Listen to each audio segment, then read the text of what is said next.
She can talk and sing the Super Sema song. Some makeup creator, a super technicator. Who is this girl that's searching the world? I've never had a doll that has hair like me.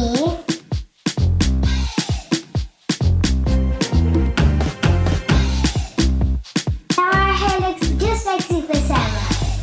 She looks exactly like the Super Sema in the show. She can also do a Technovate pose.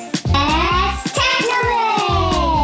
Yeah, she has her top and her bag and her boots and her bracelets. I like that her bikini can come off. I love Super Sema because she's cool and she can Technovate and she always saves Dunia from Tavor and his silly bongolalas. I love Super Sema because she's like a kid like us, but she also has superpowers.